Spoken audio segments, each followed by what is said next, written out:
students, and welcome back to the chapter. And in this module, we shall be continuing with DNA library with respect to cDNA library. So let us begin with the module. We have already studied what DNA library is and its first type, genomic library.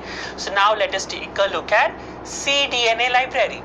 But what is this cDNA in cDNA library? cDNA is nothing but the complementary DNA that is produced using mRNA by the process of reverse transcription. So this is the definition of cDNA. Remember that very well, students. Now let us move ahead and take a look at a brief history of reverse transcription. So here I have Howard Deming and I have David Baltimore.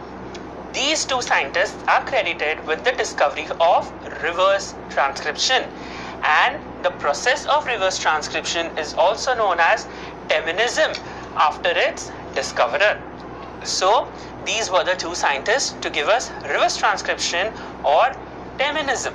So let us move ahead and now take a look at this beautiful eukaryotic cell.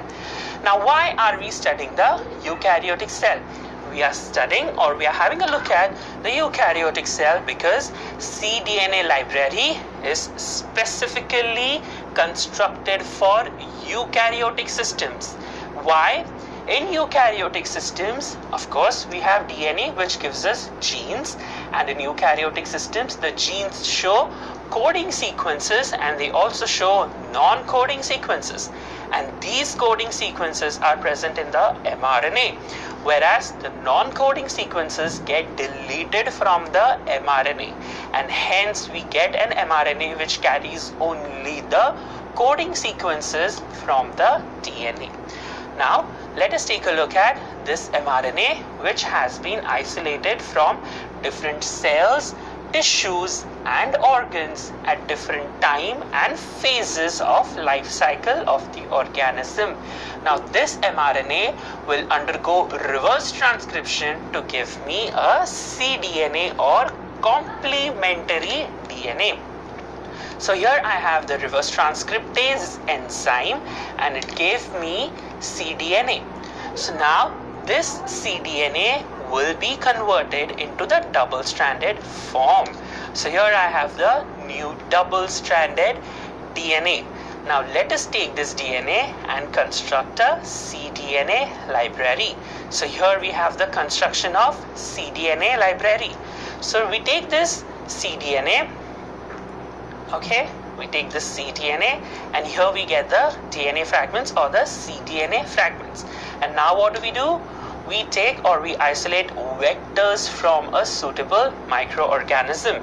We combine these cDNA fragments with these vectors and form our DNA. Now these are the vectors that are carrying my cDNA fragments.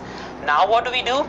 We insert this rDNA carrying the cDNA fragments into microorganisms, and I get a population of microorganisms that now carries my cDNA.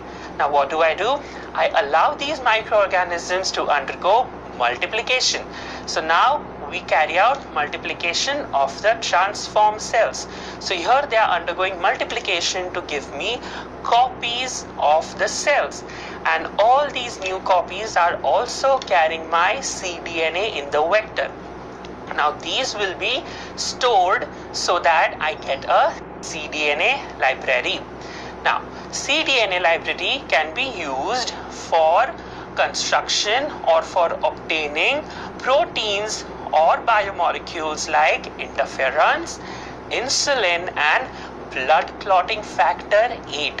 How they can be obtained? They can be obtained by using bacterial cultures that have cDNA for these biomolecules. So that is how we utilize cDNA library. So in this module, we completed DNA library by studying cDNA library. And in the next module, we shall be studying gene amplification and polymerase chain reaction, that is PCR. So till then, study well, take care, and bye-bye.